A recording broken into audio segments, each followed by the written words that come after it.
স্ক্রিনে দেখানো এই 3 ফ্রেমের 3জনই আলাদা পুরুষ, কিন্তু নারী একজনই। এর মধ্যে বরগুনা জেলার তালতলী উপজেলার নিশানবাড়িয়া ইউনিয়নের চেয়ারম্যান কামরুজ্জামান বাচ্চু, অন্যজন পচা কেড়ালিয়া ইউনিয়নের চেয়ারম্যান আব্দুর রাজ্জাক, বাকি একজন তালতলী উপজেলা ছাত্রলীগের সাধারণ সম্পাদক মিনহাজুল আবেদিন মিঠু। সামাজিক যোগাযোগ মাধ্যমে ভাইরাল হওয়া এই ঘটনা এখন বরগুনা সহ সারা দেশে সমালোচনার কেন্দ্রবিন্দুতে। আলাদা ভিডিওতে দেখা যায় ইসরাত জাহান লামিয়া নামের ওই নারী নিজেই এসব আপত্তিকর ঘটনার ভিডিও ধারণ করছেন। ভিডিওতে আরও দেখা যায় একই নারীর সাথে লঞ্চের কেবিনে 3জনই মত্ত উল্লাসে। কমিউনিটি গাইডলাইন বিবেচনায় সেসব ভিডিও আপনাদের সামনে প্রকাশ করা সম্ভব হলো না।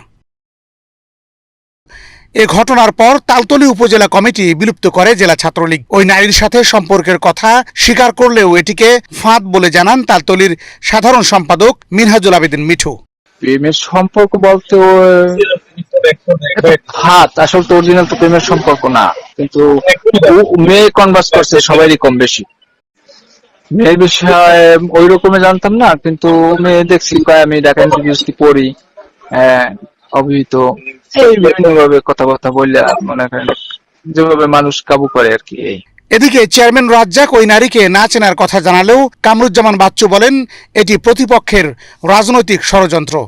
লাস্টে যে মেয়েটা আমাদের ব্ল্যাকমেইল করে একটা চক্রান্ত সৃষ্টি করতে চাইছিল, ওই মেয়েটা আজ থেকে 14-15 মাস আগে আমার একটা ফোন আসে, ফোন দিয়ে বলে আমি রাব্বিকে চাই, আমার বয়ফ্রেন্ড উনি, তার নাম্বার এইটা। আমি বলছি না, আপনি রং নাম্বারে ফোন দিয়েছেন, আপনি ভুলে ফোন দিয়েছেন, আমি কেটে দিচ্ছি। এরপর আবার একদিন পর আবার ফোন দিয়েছি, তা আপনার সাথে তো আমার এই নাম্বারটা আসলে ভুল হয়েছে, তো এই নাম্বারটাই তো তার, এখন আমি কিভাবে সে গেল কোথায়। যারা আমার বিরুদ্ধে এইটা এখন বুঝতে পারছি, যারা আমার বিরুদ্ধে লাগাইছিল পিছনে ষড়যন্ত্র করার জন্য, তারা কোথায় যায় কিভাবে যায় ওই মেয়ের কাছে সবসময় বল। ভিডিও ফাঁসের পর বরগুনা তালতলী থানায় পর্নোগ্রাফি আইনে একটি মামলা দায়ের করা হয়। গত 11 এপ্রিল রাতে ওই নারীকে পর্নোগ্রাফি মামলায় গ্রেপ্তারও করে পুলিশ। এরকম কিছু লোককে ওরা এই করছে, তো এর মধ্যে চেয়ারম্যান আছে কয়েকজন। তো এটা আসলে ওই মেয়েকে আমি কখনো সরাসরি দেখি না এবং দেখাও হয় না। এটা আমার কাছে মনে হয়েছে যে এটা সুপার এডিট করে এটা করা হয়েছে। এদিকে 17 এপ্রিল বরগুনা কারাগারে নাতনির সাথে দেখা করতে আসেন বৃদ্ধ জলিল দফাদার। গণমাধ্যম কর্মীদের উপস্থিতি টের পেয়ে প্রথমে কথা বলতে রাজি না হলেও পরে জানান তার নাতনিকে ধর্ষণ করা হয়েছে এবং ধর্ষকরা মিথ্যা মামলায় উল্টো তার নাতনিকেই ফাঁসিয়েছে।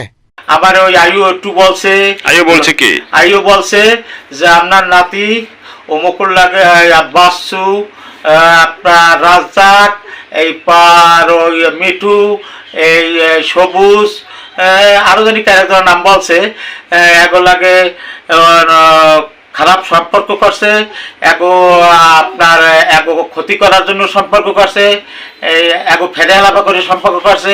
এইটা আইও বলছে, আইওর কথা। আইও তো কথা বলছে। আর অন্য যারা 2-1 সাংবাদিক বা এলাকার কিছু লোকজন বলছে, ও আমার নাতিও বলছে যে এরাই দর্শন কাছে এক ছবি আছে। বরগুনা জেলা পুলিশের অতিরিক্ত পুলিশ সুপার মামলাটি খতিয়ে দেখছেন। জড়িত সকলকেই দ্রুত আইনের আওতায় আনা হবে বলেও জানান তিনি। তালতলী যে বিষয়টি অভিযোগ পাওয়ার পরে সেখানে আমরা মামলা নিয়েছি পর্নোগ্রাফি অ্যাক্টে।